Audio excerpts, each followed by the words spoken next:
Triple G. Brace yourself for the things you'll see, from comic books to toys and more, and all cartoons that we adore. Pop culture, flicks, and geeky stuff, we love it all and can't get enough.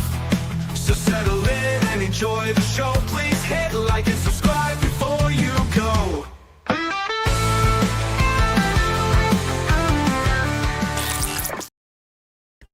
How's it hanging, YouTube? Peter here, your Ginger Geordie Geek. Welcome back to the channel for one of my usual Sunday live shows where we chat about comic books, vintage toys, and all that kind of malarkey. We're also going to be opening my daily advent calendar today, my Blockies Transformers advent calendar.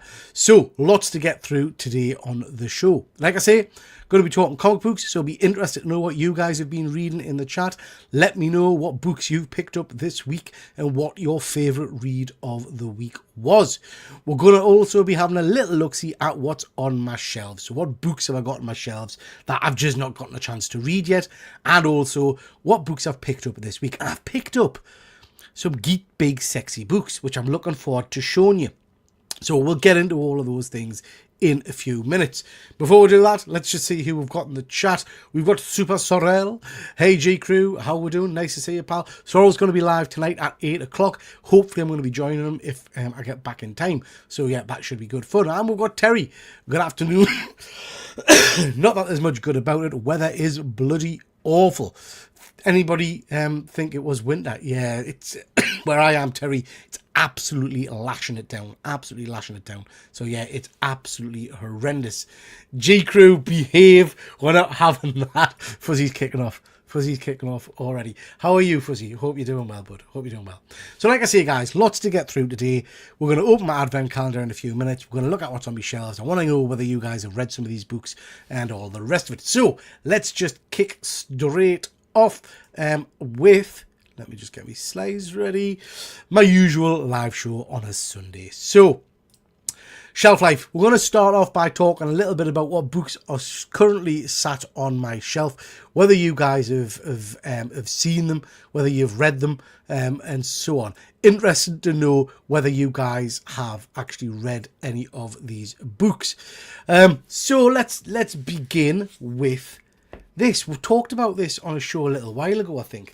I've got 2 volumes of this. Now, I picked these up from Forbidden Planet. So this is Grimm. So Grimm by Stephanie Phillips. Volume number 1 contains issues 1 to 5. And Grimm volume number 2, Devils and Dust, contains issues 6 to 10. So I picked these up a little while ago. Like I say, I got them from Forbidden Planet. The price on these is $10.99 UK. I paid £2 for them. £2 from them, from good old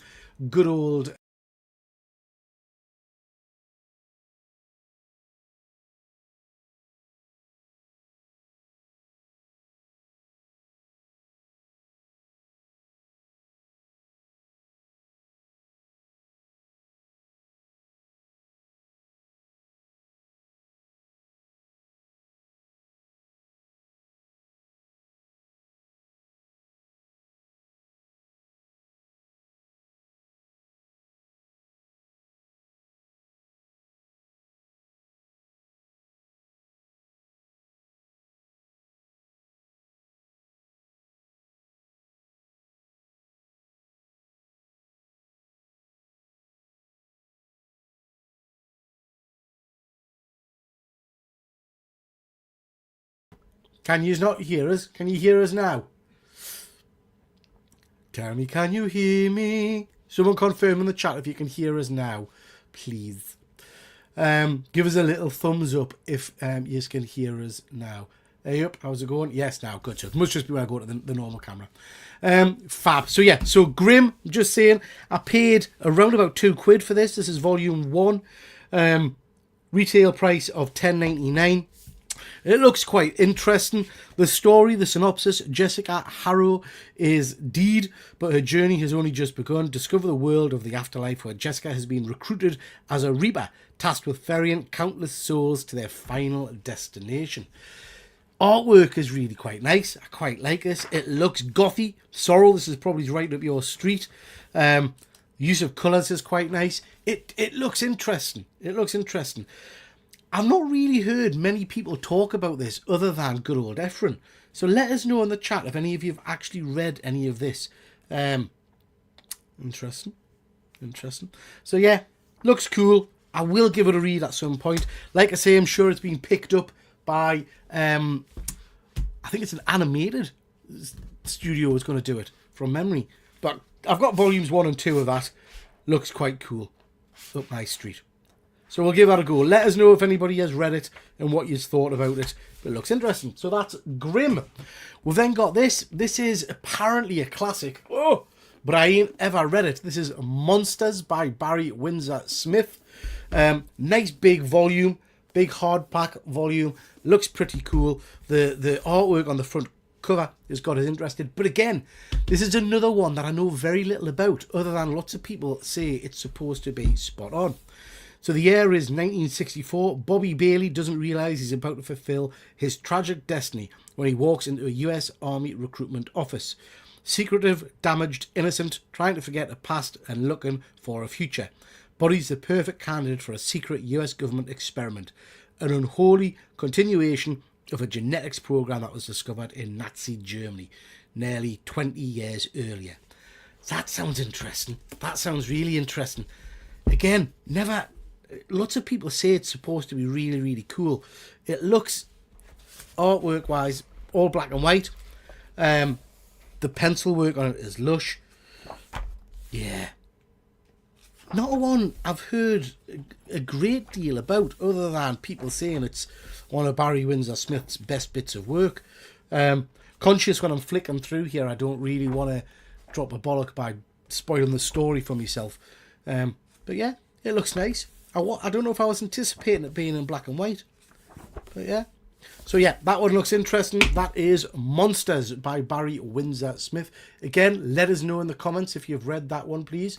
It sounds interesting, to say the least. And then, the last book on my shelf, which I ain't read yet, is by Zoe Thorogood. And it is this, The Impending Blindness of Billy Scott. Again, a book that a lot of people... I don't know why I do that every time I put the book down. I like to feel... I'm very tactile. I like to feel the covers, I think. So yeah, The Impending Blindness of Billy Scott by Zoe Thorogood. Again, this has sat on my shelf for probably a year, waiting to be read. I believe it's a true story. Billy Scott is an artist. Her debut gallery exhibition opens in a few months. Within the fortnight, she'll be completely blind. As Billy struggles to deal with her impending blindness, she sets off on a journey from Middlesbrough to London, into a world of post-austerity Britain and the problems facing those left behind. Oh dear. It's got a recommendation here by Declan Shelby. That means no to us. But anyway, this looks interesting. Again, guys, let us know in the chat if you've read this one. The Zoe Thorogood, very well regarded, so I'm hoping this is going to be a cracker. Art style's nice. Oh, diary pages, looks quite interesting. I like the use of colour, it's varied. It seems to be jumping all over the shop. Yeah, let us know if you've read it. It looks, I can't remember why I've picked this one up. I think maybe Chris suggested it, or maybe, I don't know, Fuzzy, if you've read this one. Someone suggested it to us. This isn't the kind of book, to be quite frank, this isn't the kind of book I would usually go and pick up off the shelf. So this must be a one that somebody has recommended to us. Perhaps the good doctor, Dr. Von Hoot, or someone like that. So yeah, there you go. The Impending Blindness of Billy Scott. Looks interesting. Right, so all of those books are sat on my shelf waiting to be read, and I must get to them at some point because it's a little bit silly, isn't it, having all those books there. Let's see who we've got in the chat. Nice to see you, pal. Got to start reading the comics, but finally finished decorating the bathroom, so going to read once I have a Christmas tree up. Good for you. Good for you. Let me know what you start off with. Just bought some festive trade paperbacks to read. Krampus, nice. Shadow of St. Nicholas and Marvel Zombies Carol. Very cool. Stick around, Sorrel, because I've reviewed a book that you weren't sure about, the Deck the Halls one. I've read that one. Fuzzy, talking about Grimm, never read any issue.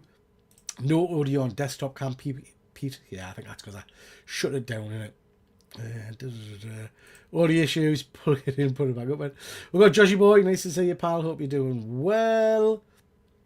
Jenny Frizen did some brilliant covers for Grimm. Yeah, they were fuzzy, they were really nice. I think that's probably what first got my attention with Grimm, to be honest, was her cover work. Everyone said he's read it and he said it was good, but it fell off, I think. Was going to give it a read for sure. I'll give this one a read and then I'll send them your way, so see what they're like. Phil, Grimm is a good read, not animated. It's the people who made Wednesday, I think. Okay. Could be interesting. Could be interesting. That's the new writer for Volume 9 of Daredevil. Oh, the person that does Grimm. All right, that's interesting, Terry. If DD is, I might have to have a look. Yeah. Okay. So Fuzzy has read The Impending Blindness, read this emotional book. For what it's worth, Declan Shelby doesn't rate your opinions either. That's exactly where he's going wrong, Fuzzy. If he listened to me, he would be doing better. Let's just be honest. If you listen to me, you'll be doing better. You bought this because the Killer Comic Show talked about it. Okay, that I knew. I wouldn't have picked that up unless someone had recommended it to us. So yeah, you're absolutely right, Fuzz. You're absolutely right. Okay, let's do our quick unboxing of my calendar. We are up to day 7. So here he is. Oh, my life. Day 7 of my Blockies Transformers calendar. I haven't seen Wayne's video for today. Anybody know what Wayne got today? I'm still hoping for an Optimus. Never mind. Let's take him out. Let's take that out. And I've got another back of silicone gel. Lovely. Happy Christmas. We'll put that on me prawn cocktail. So, I don't know what noise that was. That was that's interesting. So, we'll get the usual little leaflet with the instructions in it. And on this occasion, ladies and gentlemen, just get the instructions ready. I asked for an Optimus. Technically, I did get an Optimus, or a version of Optimus. We've got Ultra Magnus. Yes, he's a different character. Yes, it's not Optimus Prime, but let's be honest, it's Optimus Prime painted white in it, in toy format. So yeah, Ultra Magnus. Pretty cool. Happy with that. Right, let's see if we can fanny on with the camera thing again. Shebang. Shazam. Let's do that. So we'll quickly build this one. Optimistic for an Optimus. Sorry, someone had to say it. Well, Terry, we weren't far off. Day 7 already. It's flying by. It is, Josh. Do you know what? I'm going to be honest. I was slightly pessimistic at first about Blockies. I'm not going to lie. We've talked about them a lot on different shows and things like that. And whilst I quite like them, they're never really my cup of tea in terms of what I collect. But I'm loving these. I am loving these. I don't know that I would rush out and buy some individual ones, though I might do. But I certainly would if they did another calendar thing like this next Christmas or whatever. I'll definitely be picking that up because I'm enjoying the process of building all these figures. Now, we did this the other day. I put it on the wrong way, didn't I? Let's just stick that in there. There we go. There's Ultra Magnus's glowing red eyes. Quite like that. So yeah, I would definitely, I think, pick up another one of these calendars because it is doing it for us. It is floating me boat. Like I said to you previously, guys, this was £100. Oh, I like that. This was £100, so it is pricey. You can see, not very good on the camera there, but he's got the matrix in his chest cavity. So it is £100, but I don't know that that's bad in terms of value for money. I probably wouldn't have picked these up had I been buying the regular Blockies, because there's a risk, isn't there, that you're just going to end up with loads of duplicates. These aren't unique to the calendar. These are the Blockies that you can buy normally when you're buying the mystery bags. So this is ideal for me because I ain't got any of these characters because I haven't been buying them. Whereas someone like Joshy, who's in the chat, who buys a lot of Blockies or gets a lot of Blockies, the chances are if he's getting this set, you're going to be doubling up, aren't you? You're going to be doubling up. So I can understand why some people might not jump at that if they're thinking, well, actually, I'm just going to end up getting a whole host of the same stuff. But for me, this works out ideal because I ain't got any of these characters. I'm interested, Joshy, how do you store yours? How do you keep yours? do you have them on display, or do you have them popped somewhere? Because there was something on, I can't remember, it was either an Instagram page or something like that, the other day I was watching, and the chap had his in like I want to say like a fishing tackle box, and it looked really cool. It worked very well. If you don't have the space to have them all on display, it seemed to work well.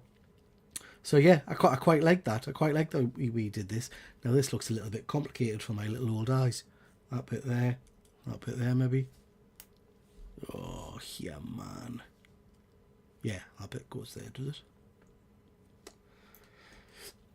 So yeah, let us know how you store your blockies. Is that pushing there like that? Well, yeah. Hey, I'm getting good at this shit. Like, what kind of calendars did you get? Do you get Christmas calendars? Is that still a thing? I mean, I have to be honest. I haven't gotten a calendar for bloody years. Not really something that I get into. We used to get them a lot, obviously, for the chilblains, for the kids when they were younger. But yeah, not something I've bought for myself for a good long time. But I know they've become big business, haven't they? It's not just your usual kind of bits of chocky-wocky these days. I think the last one my daughter had was like was it a Harry Potter one? And it cost a friggin' fortune. It was like, ended up having to be one of our Christmas presents, because your advent calendar used to just be like a supplementary thing, you know? Well, certainly in our house. Whereas this was so expensive, we had to kind of count it as the whole present thing, you know? Because it was a pricey item. So yeah, I don't know.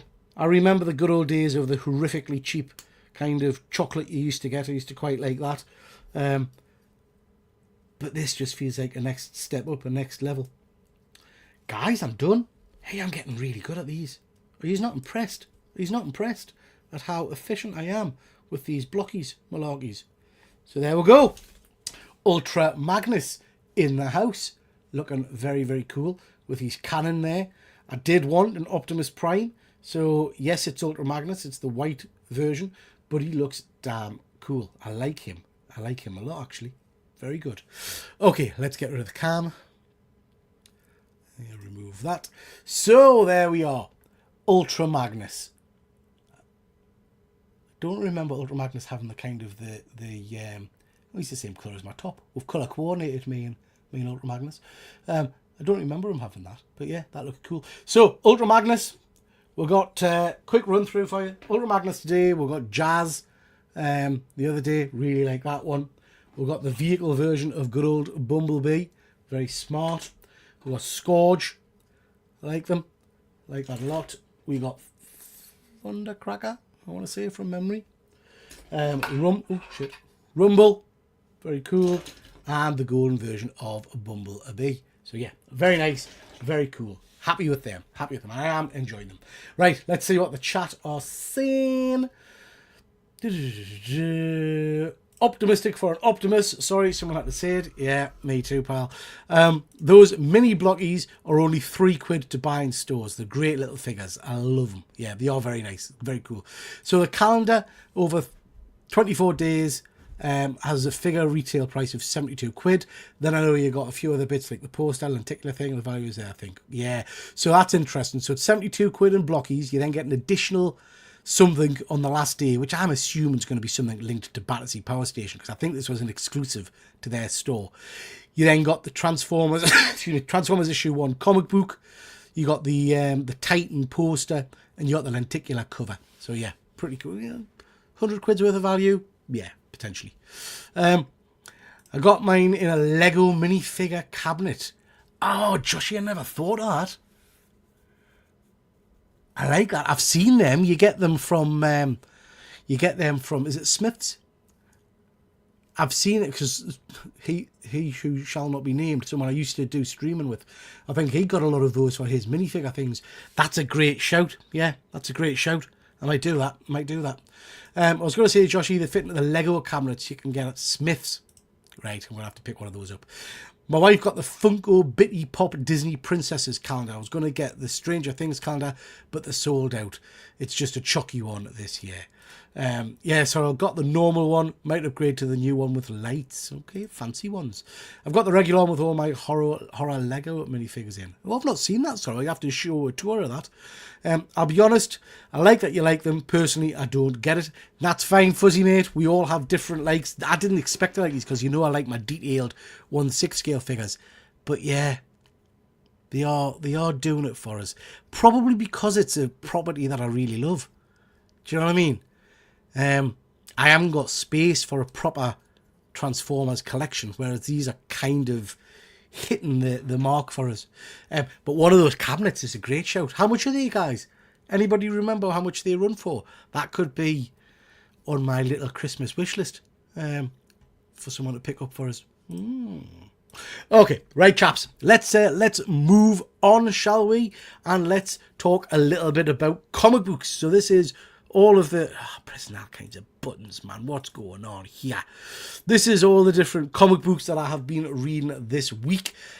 Like I say, let us know in the chat, guys, if there's any books that you've been reading that have been particularly good or you didn't like. We're going to start off... Oops. We are going to... Bollocks. Pressed the wrong button. I'm going to start off with this. Yeah, this is Superman versus Captain Atom. This is part of the DCKO tie-in event, the Geek Big tie-in event that's going on at the moment. I was mistaken. I thought this cover was Daniel Warren Johnson, and it's not. It's not.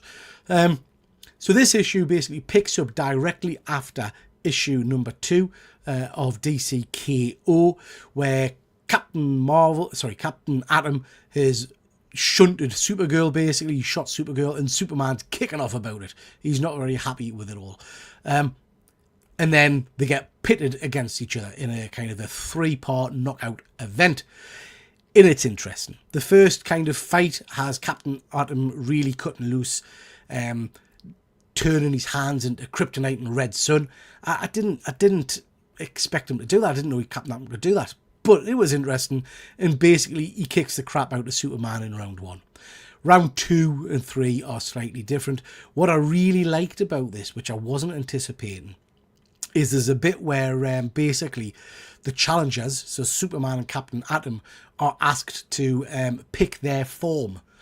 And by that, what it means is you basically get to see all of the different versions of Superman and Captain Atom that have appeared in comic books over time.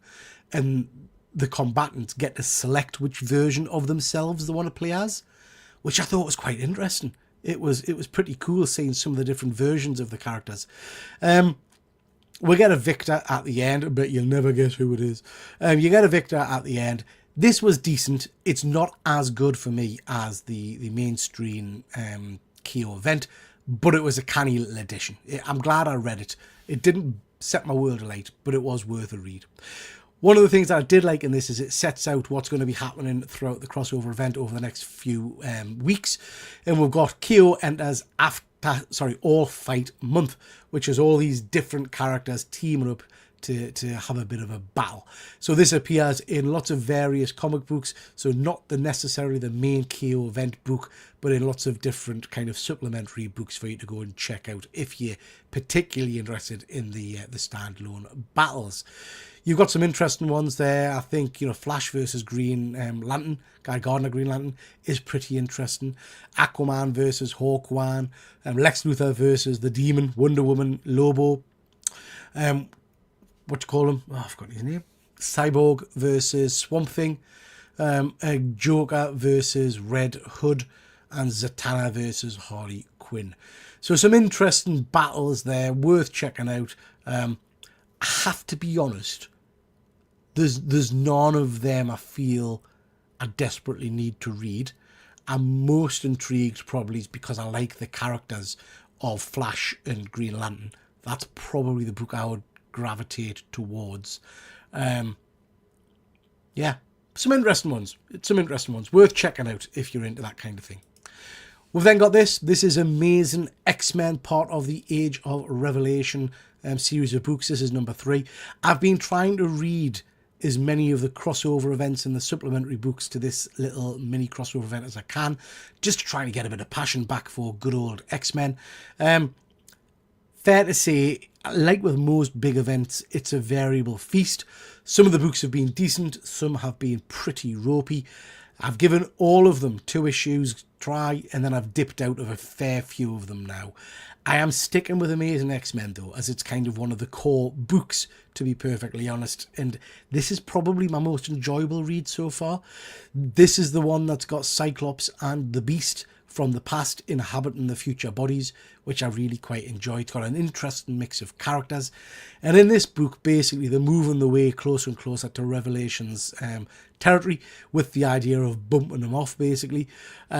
You get a bit of shenanigans where some of Revelation's acolytes attack, and as you can see in the panel there, they get dispatched pretty quickly. There's a great throwback to a character I've not thought about for years in this book, and I can't remember his name.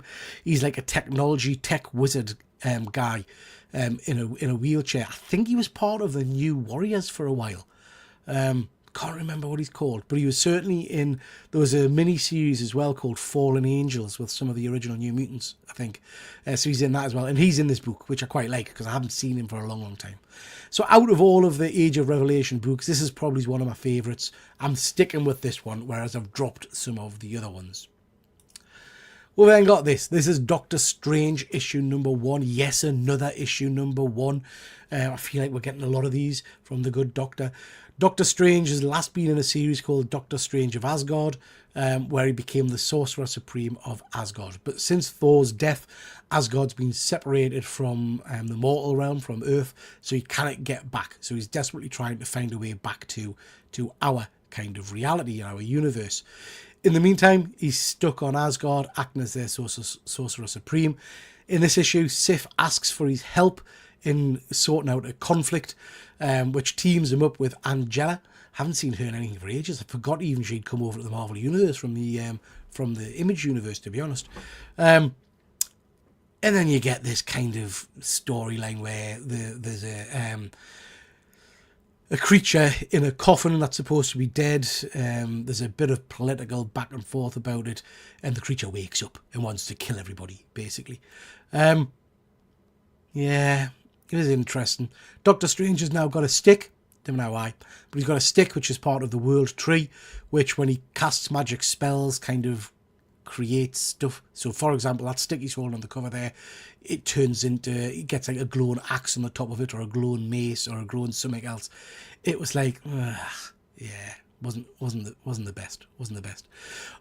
I'm glad I read this just to get a feel for what's going on in the universe.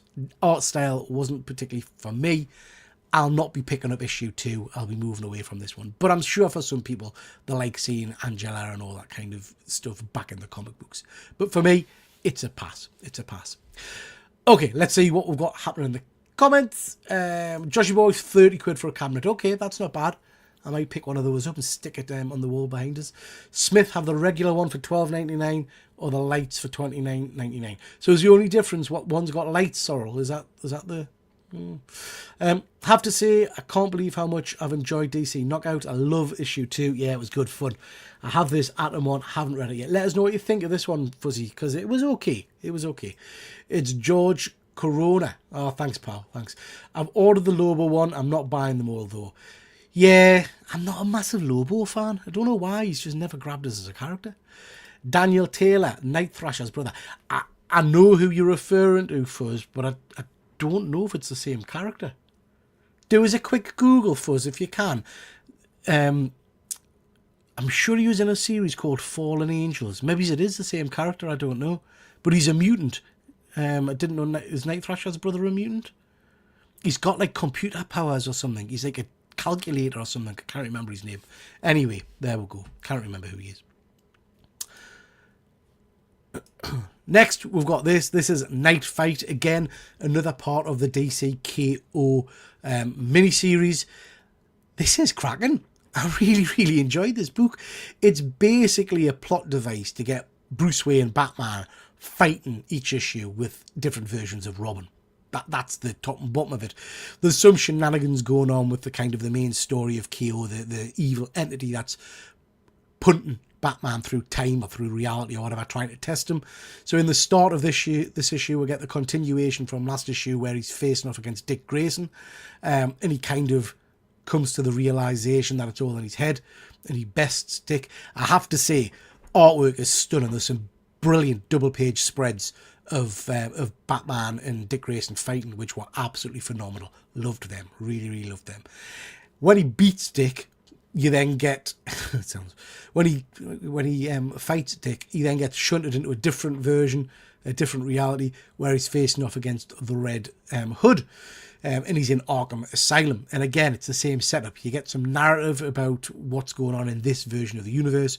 Batman's clearly saying this is all just made up, this isn't real, this isn't reality, and then it puts them together into a fight. So you get Red Hood versus Batman, so Jason Todd versus Batman. Not going to spoil it for you, but there's a weird kind of bit at the end where, well, Batman changes into a different character. And I was like, what's the crack here then? Is this all still part of the narrative, or am I meant to now doubt that I've been reading Batman, or what? So yeah, it's an interesting one. It is good fun. I'm really enjoying it. Worth a read, worth continuing on with. Okay, we've then got this. This is from Image Comics. This is Dread the Halls. Now, I read Dread the Halls last year, and I really enjoyed it. There was a Dread Hall H or something. It was a Comic Con version. I can't remember if I read that one or not. Let me know in the comments, guys, if you've read it and if it was any good. I might have to hunt that one out. Anyway, this is Dread the Halls. It is a collection of 4 or 5 little couple of page stories, all kind of spooky / horror / sci-fi based about the holiday season. I wasn't so sure about this. I did really enjoy last year's, so I shouldn't have doubted this. I thoroughly enjoyed it. I thought this was a cracking little read. Like I say, a couple of different stories. The first one there, the first image you've got, is an interesting little tale about a marketing executive for a hotel chain who goes to, I can't remember the name of the village, but like a Christmas-themed village to see if it's suitable for their new hotel. And it's very Wicker Man-ish, the kind of the sweetener up and stuff like that, and then it turns into a bit of a kind of a sacrifice situation going on. So I enjoyed that one. I did enjoy it, but what I would say is that's probably the weakest out of the stories. We next get this little tale, which I absolutely loved. It's a retelling of A Christmas Carol, where basically the guy, the version of Ebenezer Scrooge, is visited by all of the ghosts to try and change his ways, and it just didn't work. And I loved it. I love it. Basically, you can see the kind of the disappointment in the ghosts' faces when they're showing them stuff, hoping that it has that kind of classic Christmas effect in them, and he couldn't give a rat's ass. Love this page where basically the guy asks the young boy, you know, the what day is it kind of thing, and the kid tells him, and he says, it's not, you little shit. Basically, it sums up the story. It's a really good little tale. Next one, we get a proper horror tale. Beautiful artwork in black and white and green, which is all about this young lad who lives with his dad and finds a wooden puppet with a little kind of green hat on, sticks this little wooden puppet in his house, and shenanigans ensue. Loved this tale. Brilliant little story. Brilliant little story. And proper horror story as well. Next, yeah, not so keen on this one. This is in the future. Santa Claus's global empire is reaching out, and he wants to try and start delivering presents to Mars, and the aliens kick off, and the Martians don't like that. So it's a little bit of Santa Claus versus Martians, which is weird. And then the last tale, which was my favourite of them all, is about a guy who receives a advent calendar. And each day's advent calendar has got a really unique taste, and it kind of goes through day by day of him eating these chocolates, and then it turns out that he's not a nice guy and he's screwing over his employees at work. And then all of a sudden one of the chocolates has got a blood flavour to it, and yeah, it's very much a kind of a Tales from the Crypt kind of tale, which I really liked. So that one was an excellent story. Really enjoyed that one. The LED cabinet is bigger for sure than the standard one. It can hold 12-ish minifigures, but the LED one is better. Okay, I might go for that one. Sexy blonde lady, you dirty boy. If you say it's okay, I might have to pick it up. Then after some anthology stuff I've been reading recently, I wasn't expecting much. Yeah, I think this one's fun, Sorrel. I think you like some of the stories in it. Fallen Angels, Warlock, Sunspot, Siren, Boom Boom, and Gomi. I don't think it's any of them. I don't know who Gomi is. Normal primary wheelchair. Cheers, Fuzzy. Appreciate you looking, pal. Not sure who that character is then. Anyway, moving on. Next, we've got this. This is Ultimate Universe 2 years in, issue number 1. Now, in all fairness, I have not been reading all of the Ultimate Universe stuff, so it was a bit of a hard slog jumping into this one and not really understanding some of the backstory. So to give the book, a fair shake, I think I did it a disservice by not really being that familiar with all the stuff surrounding this. I am familiar with the basis of this version of the Ultimate Universe, but this book picks up basically with the Guardians of the Galaxy. And from what I can understand, all versions of the future Guardians of the Galaxy, and there are thousands of them, are trying to reassemble. This group are trying to reform a team to go back in time and undo the Maker's shenanigans. So this book basically picks up with this version of Captain Marvel trying to assemble a team involving a whole host of different interesting characters. I quite enjoyed it. I quite liked some of the new characters. I quite like the one that jumped out at us most of all, really, is the Madrox, which is this kind of entity version of Jamie Madrox from the X-Men. You get the Watcher in very much his Earth X Alex Ross design, kind of see-through skin, who's now an Ultron version. You got a version of like the Ultimate Nullifier, that guy with the white hair. I'm not quite sure why his middle was missing, but anyway, he can nullify things. And then you got the Daredevil. So this is the introduction to Daredevil in the Ultimate Universe. Just weird. So basically, it's a version of the Beyonder. And there's a couple of 2-page spreads where basically he can change reality. He can step out of the comic panels and use comic panels to trap the characters. At one point, he rewrites the story. It was very Grant Morrison, a little bit kind of out of my headspace, really, to be perfectly honest. So yeah, it was okay. It was good. I wish I'd known more about some of the characters, I guess. But yeah, it was interesting. Worth a pickup if you're into the Ultimate Universe. We've then got the Phantom issue number 3. I'm thoroughly enjoying this little series. Great artwork, good old fashioned storytelling. Basically, a drug cartel have invaded this little town that the Phantom looks after, and basically each issue is the Phantom working to try and beat the bad guys. I'm particularly enjoying all of this kind of stuff, the stuff where he's jumping around trees and kind of using his skills and his knowledge and stuff to try and best them. Some of the artwork on this is absolutely cracking. The last panel of this book is great, with a guy kind of lighting a bottle of liquid to throw it into the houses, and behind him, coming out the woods, you see the Phantom. Just really nice. I'm enjoying this. Not read much Phantom stuff in my time, so I am enjoying this book. It's good fun, and it's nice to learn a little bit more about a character I don't know much about. Fuzzy, some thighs in him. I was thinking that, Fuzzy. I was thinking that he's he could crack a walnut in between them things. I have a glass cabinet that I use to put the DC figurines in. You're perfectly welcome to it, Peter. Just not sure the glass would get your own piece. Oh, don't fret about it, Terry pal. My son is desperate for something for us to pick up for Christmas, so I might suggest doing one of those little cabinets. But I very much appreciate the offer. It's very kind of you, pal. Next, we've got Wiccan the Witch's Road, issue number 1. Bit of a fan of the character of Wiccan. I really like that. Now, we talked on one of the live shows a little while ago about his background. This very helpfully on page 1 gives you a bit of a rundown of how Wiccan came to be, which I found of use. Picks up straight after the War of Realms kind of storyline. Not War of Realms, sorry, the latest cosmic storyline we've had with Wiccan and his husband, Hulkling, crash landing on Earth. And basically, they get lost in the woods. They come across a little village.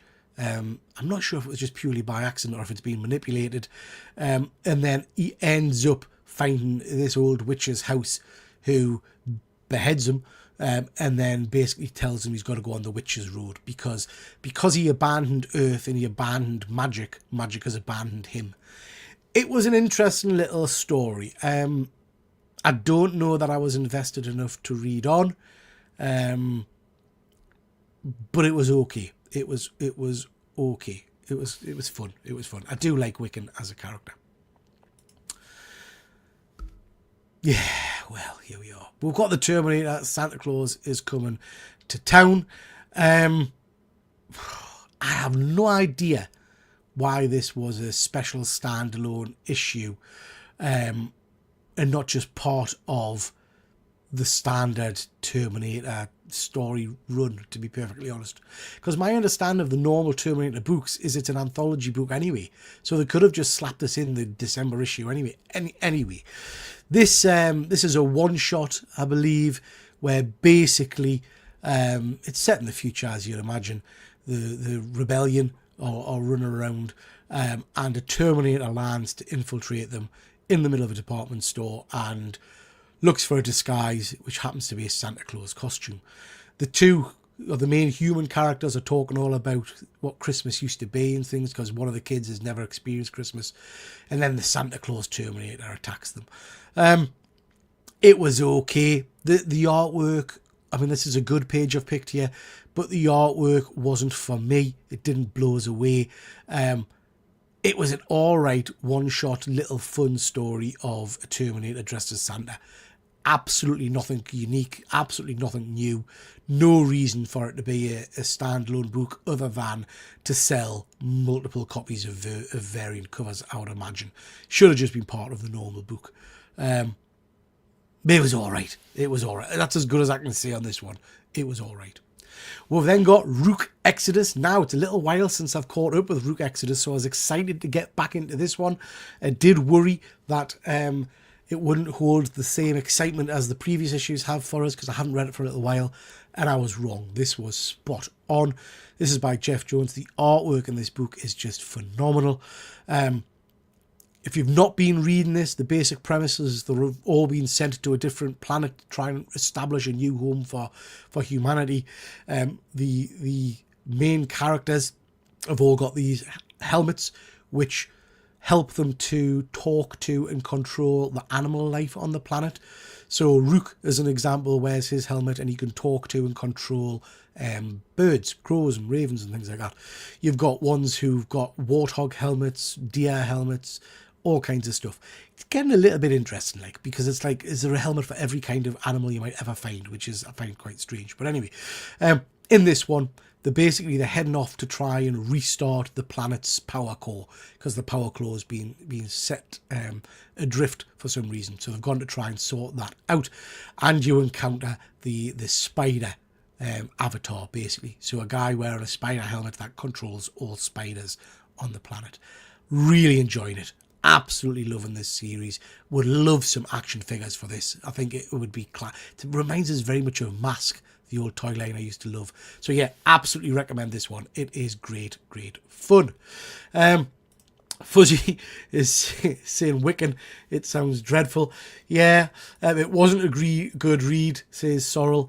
Be honest, I didn't mind it, but absolutely I won't be reading on Sorrel. The other thing I would say about it, guys, and it absolutely, I feel I need to say it, but it didn't bother me.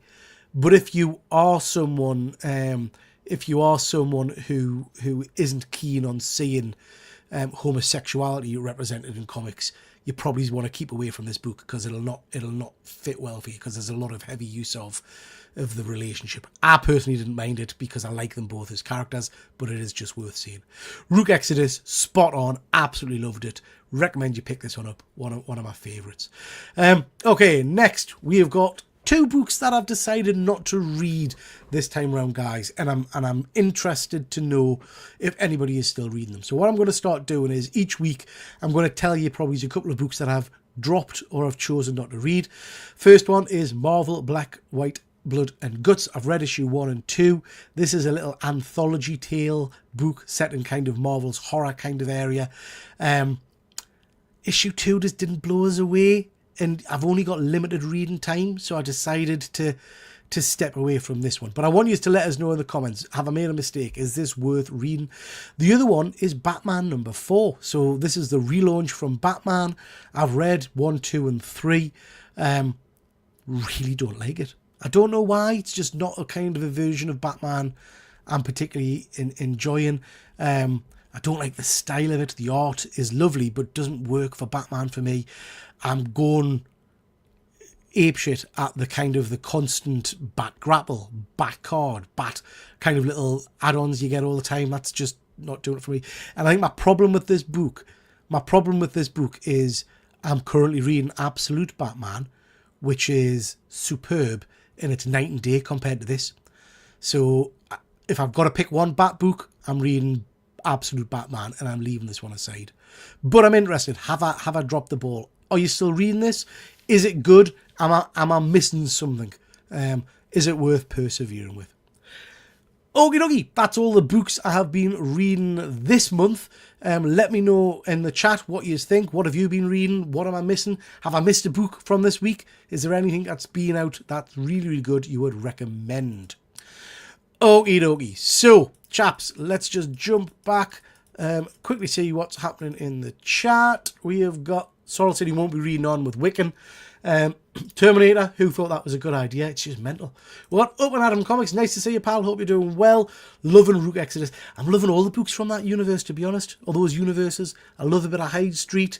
I love Redcoat. So I think that's a really good line at the moment. And Jeff Jones for me can do no wrong.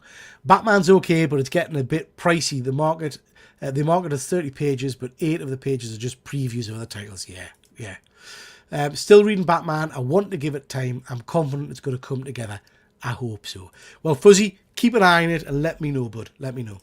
Okay, toy time. So just quickly going to talk a little bit about a couple of vintage toys. I just want to get your views on and talk a little bit about. We're going to start off with our friends in America on this occasion. We're going to start off with this little beauty. Who knows who this character is? So this is from a series that we called in the UK Action Force. Now, why the hell? Well, we called it Action Force. The Americans obviously had it as G.I. Joe. So this is Snake Eyes, one of my favourite G.I. Joe / Action Force characters. I picked this one up for a good price a little while ago.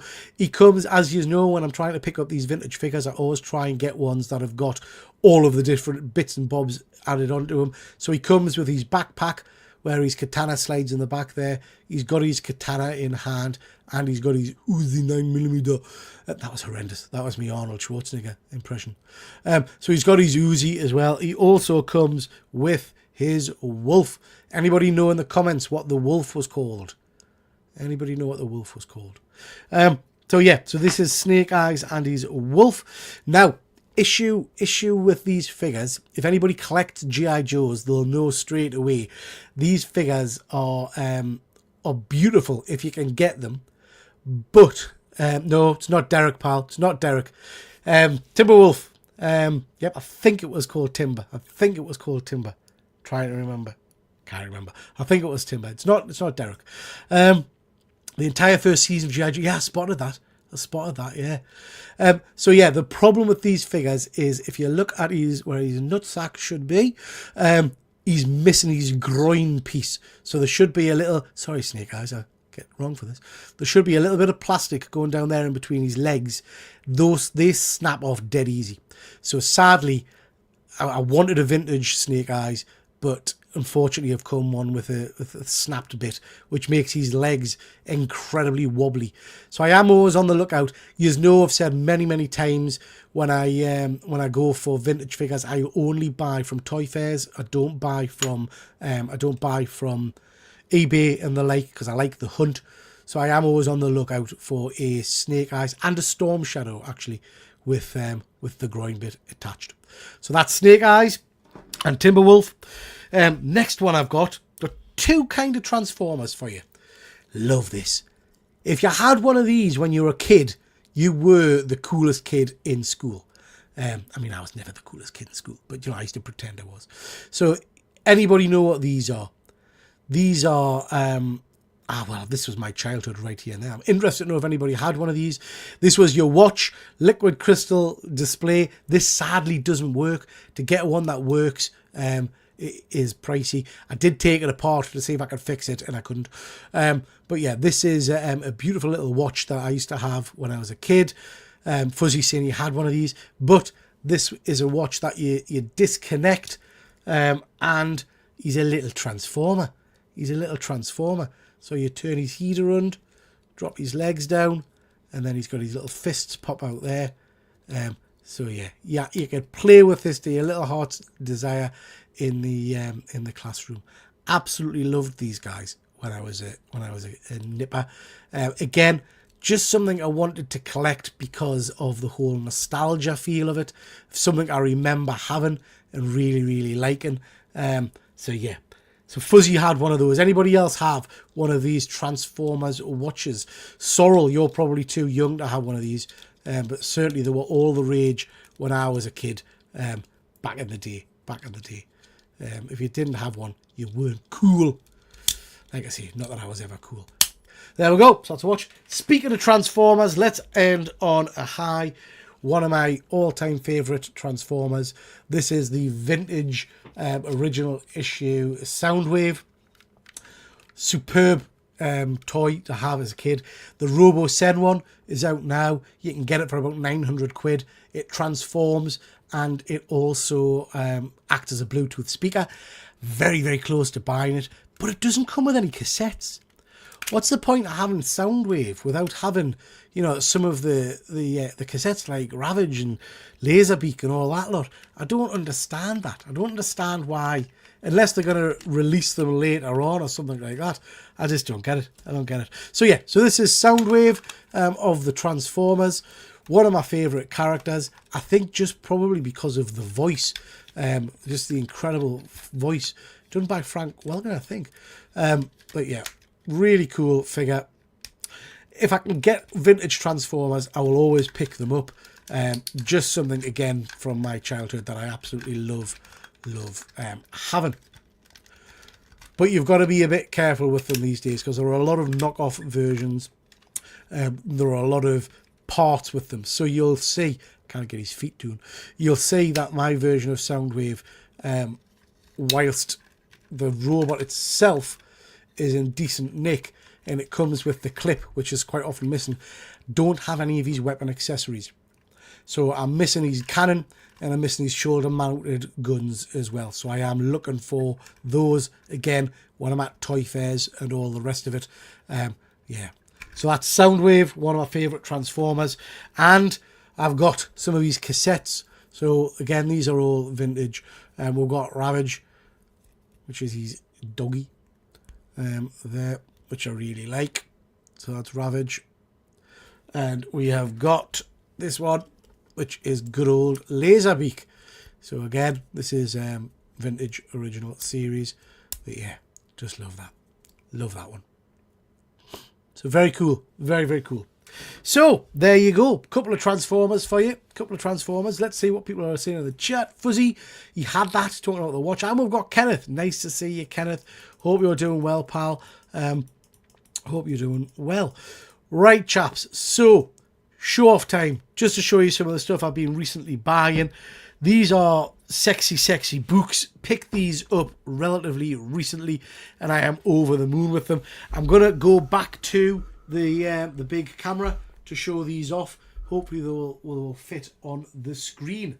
But let's have a look-see. So we'll add that to the screen. We'll go there. So these are Treasury format books. This one is The Mighty Thor. You all know Thor is my favourite character. This is Marvel Treasury Edition from 1974. Absolutely stunning cover. We're talking on a recording we were doing last night with Mr. McCool, sorry, about pence copies. This is a 50p copy. Deluxe limited edition, all-powerful God of Thunder. Look at that image on the back, man. Whomsoever holds this hammer, if he be worthy, shall possess the power of Thor.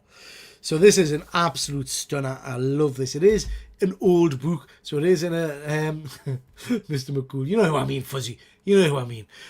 So it is in decent nick, but yeah, it's a beaut, an absolute book beaut. I love these older style books.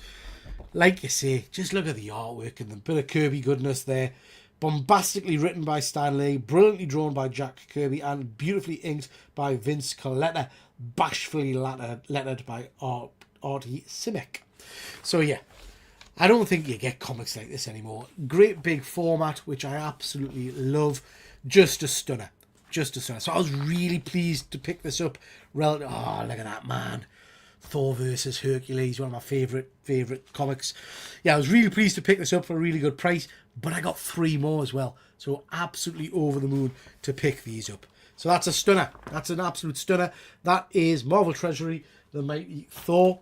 We then got this one. Now this one has never really been on my want list. I've never seen it before, but that cover just jumped straight out. So this is the Astonishing Spider-Man Marvel Treasury issue, issue number 18. It jumped out because I love some of Marvel's kind of monster version characters. We've got Ghost Rider on there, Werewolf by Night, and on the back cover, it's just beautiful. You've got Morbius. Not sure who these guys are. That's the Eye, isn't it? Don't know who this is, and I'm not 100% sure who this guy is. If you know in the chat, let us know. But yeah, again, just an absolute beaut of a book. Just a stunning cover. I don't know what that artwork's originally off. Anybody know if this is off another original comic? I'm not sure where that's come from. But you've got... That was the best Morbius costume, wasn't it? I love that.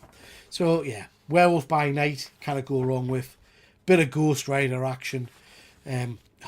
Just beautiful. Absolutely beautiful. So yeah, again, great condition for a book of this age. Really nice. And look at this. On the back page, bonus photo album from the TV. Well, we got as a TV show and the cinema over here. Just stunning. Just stunning. The chap from Sound of Music as good old Spider-Man. Hot Toys, they've just put out an action figure, a 1/6 scale action figure of this particular version of Spider-Man. So yeah, love it. Love it. Now, they were the 2 books that I quite liked. Very, very nice. But this is the books that I really wanted. So we'll get sexy, exciting action here. We have got Batman versus the Incredible Hulk. $2.50 on the front there. Absolutely beautiful image. Just the colours on this, considering it's an older book, particularly of the Hulk, are spot on. This one's not as thick, but just look at the version of the of Two-Face, man. Rhino on the back there, Killer Moth. Absolutely stunning. Love that. Bit of Batman action going on. Again, got this for a really reasonable price. Beautiful artwork. These are the comics that I really particularly enjoy more so than a lot of the modern stuff, to be honest. This is my era of comic book, I guess you'd say. Look at that, man. I love that version of the Joker as well. One of my favourite versions of the Joker. Now, I've not actually read this book before. Not actually read this version of this tale. So I am looking forward to actually getting into this and seeing what it's all about. It's just a beaut. It's just a beaut. So yeah, that's brilliant as well. So yeah, very, very cool. Very cool. Love that one. But the Piece de la Resistance. Now, me and Ephraim were talking about this book on our show last week about the fact it's been reprinted. But this is one of the originals. So this is DC Marvel Presents The Battle of the Century, the greatest superhero team-up of all time. We have got Superman versus the Amazing Spider-Man. Now, it is an old book, and as such, you can see it's suffering a little bit with some marks and things on the cover here. But it's still in great condition for a book of its age. Look at that image, man. Just, like I say, you can see the markings around it here, where it's getting a bit of damp and all the rest of it. And I couldn't help but notice when I had a quick look-see at it earlier, there is a staple issue inside. So, look at that. Just fantastic. Little rundown from Stan the Man there. Just great, just great. So yeah, there's a bit of a staple issue here. It looks like the staples are starting to tear a little bit. Beautiful artwork, great story. I've not read it, so I'm looking forward to getting into this. Really great version of Supes and Spider-Man. And then when you flip through it and you start to get to some of the I love that they did that, the kind of the evolution of the covers. Did that for the Hulk and Batman one as well. When you get to the bits with Spidey versus Supes and stuff, it's just cracking. It's just cracking. It's not, they didn't hold back either. There's some good fighting in here with Spider-Man and Superman.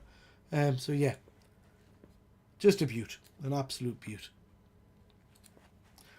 Have any of you guys got these? Oh, look at Spidey kicking the crap out of Superman there. Very cool. There was a cool page I spotted earlier on where Spider-Man's kind of hitting Superman, and you can see he's just got no impact at all on Superman. There, I love that page. Love that page. So I don't know if you can see that very well, but Spider-Man's basically laying into Supes with absolutely no effect really. But yeah. So yeah, beautiful books. Battle of the Century, Superman versus Spider-Man. Over the moon to get those copies at a very reasonable price. Very reasonable price indeed. Okay, let's see who's in the chat. Yeah, Mr. McGroovy. I don't know where Mr. McCool came from. Mr. McCool's probably his twin brother. Beautiful copies of those books. Thank you, pal. Hello all, just popping in. Nice to see you, Ian. I hope you're doing well, bud. Hope you're doing well. Those treasuries were brilliant. Yeah, I love them. I love them. The last time I saw that in a decent condition, they wanted £100 for it. Wow. That was a pence copy. They are pricey books. They are pricey books. Okay, guys, I've kept you longer than I usually keep you. I've kept you for an hour. So let's just end off with a little bit of content news for you. I'd appreciate you helping us out a little bit with some of this. So we have got... let's just jump to that. Boom.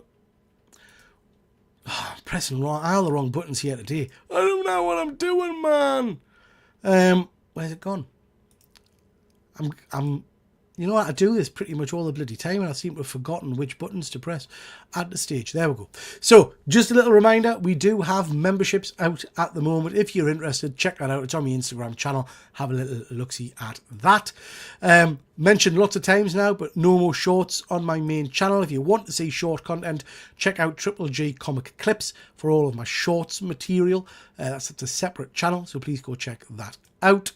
I'll be releasing a video later on tonight containing the comic section of this live show called This Week's Comics. Few videos for you to keep an eye on and give some support to, please. My Dispatch video, where I've been playing through Dispatch, very kindly gifted by OzAC. Really do appreciate that. My giveaway video this week, or this month, sorry, a few of you have noticed that it didn't go out just for members. It went out for everybody. That's because I'm wanting everybody to see the kind of books we give away. So congratulations to the winners on that. I'll not spoil who won here, but they were deserved winners, so congratulations on that. They got some cracking books. I did a live show the other day with my pal Sorrel when we talked about Five Nights at Freddy's, and don't forget, daily, more or less daily, I am doing my Crimbo Countdown Advent Calendar for my Transformers blockies, so please do check that out as well. Tuesday night, we've got Panel Breakers, so we are back for that. And I believe we're on Efren's channel on Wednesday night. And I may be on Sorrel's channel tonight at 8 o'clock talking toys. So lots and lots of content for you to have a little look-see at. Can I just thank everybody for stopping by? Really do appreciate you spending an hour or so with us. Let us know if this show is doing it for you. Is this the kind of show you enjoy? Is this a time frame that works well for you? Let us know in the comments or drop us an email on good old Instagram. It would be much appreciated. For now though, that's your whack. Thank you very much everybody, and I'll see you later on. Take care. Bye. The curtains close. It's time to go. We really hope you enjoyed the show. Check out my channel for more geeky fun, and hit like and subscribe before you run. All that remains is our thanks to you from Triple G and his YouTube crew. We really do hope you come on back, but for now, that's your whack. Yeah, that's your